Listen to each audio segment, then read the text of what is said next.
our basic institution, the church? Uh, I see that as a part.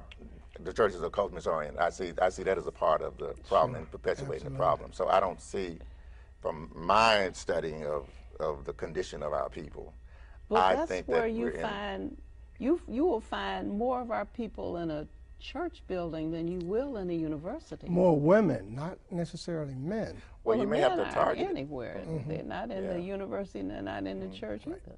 Well, you may have to target it, but I'm saying the answer is not going to come through that institution. That's an institution that was really generated by cultural oppression.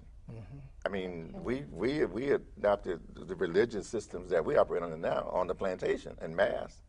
I mean, that's so, and I contend that African people just sit back quietly and think, as the other guests were talking about meditation, think quietly, we'll see that there's nothing that Caucasian cultural reality has given to black people has been beneficial to black people. They gave it to us, they gave it to us freely, then it wasn't beneficial. There was no intent to be beneficial. And so it participates in our oppression. So I think that the whole idea of this idea of what I call a interface, interacting creator, intervening creator.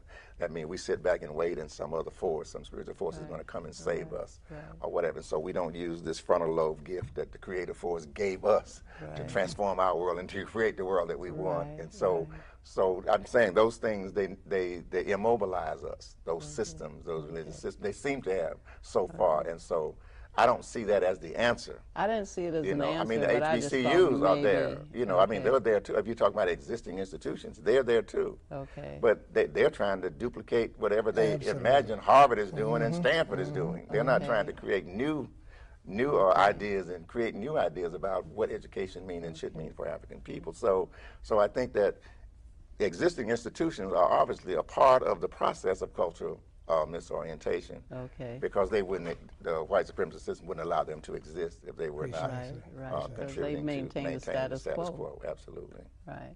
You know. What he just said was what your buddy always says. Jesse always says, nobody's going to save us but us. Absolutely. That's absolutely true. Absolutely. And I think we have to realize that. Bobby said it before Jesse said it. Exactly. And we have to start with our children. Our children are being bombarded with technological garbage, the television, the games, the video games, the whole bit, which again is designed to keep us in a certain mode as opposed to allowing us to burst out of that mode. Many of our children watch television 8, 10 hours a day, and that's insane because there's nothing on the television that reinforces the African-centeredness that we're talking about. Yeah. Am I right? Mm-hmm. And again, the cultural misorientation construct is raised the issue of who defines black reality.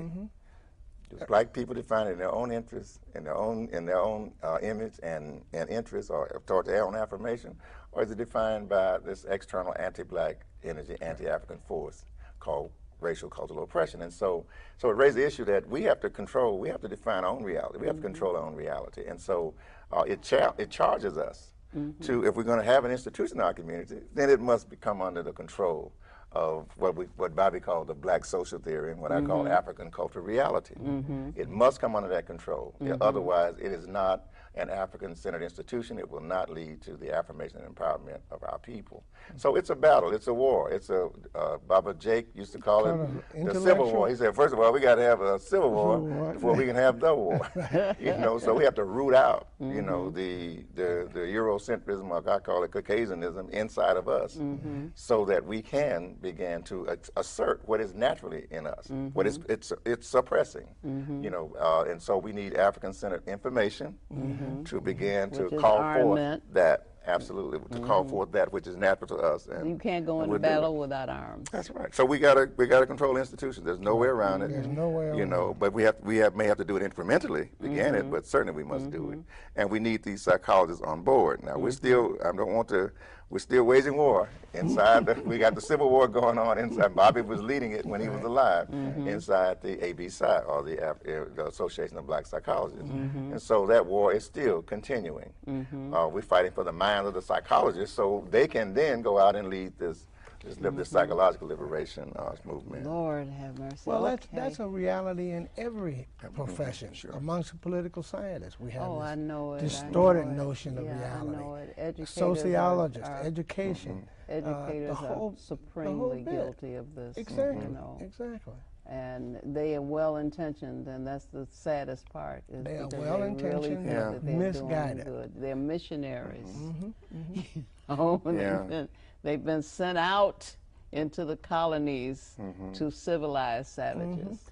Another critical issue that the construct of culture orientation raises is the fact that it challenges us to recognize and distinguish between the European cultural reality and the African cultural reality, so that we can differentiate what we have become from what we ought to be. And so if we don't have what I call the worldview's paradigm, a paradigm that highlights this distinction, then we will continue to operate within the framework of the European worldview without knowing it. And so we won't make any attempt to alter that orientation in our people.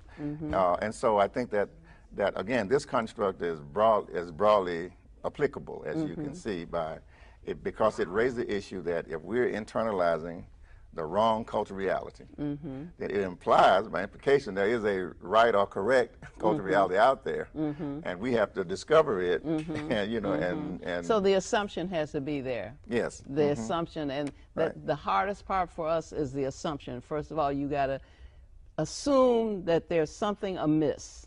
Right. Something is not right about well, we got to this. explain this hypertension and these migraine headaches and all these things that that the European worldview tries to explain to us and give them acceptability. But we have to see that everybody else don't suffer those things. Other people, non-blacks, don't suffer those things. So it's obviously something about the reality that we are operating in that is not affirming, and it's changing our own biochemistry, and killing our people and Now, that's just, you need to say that twice.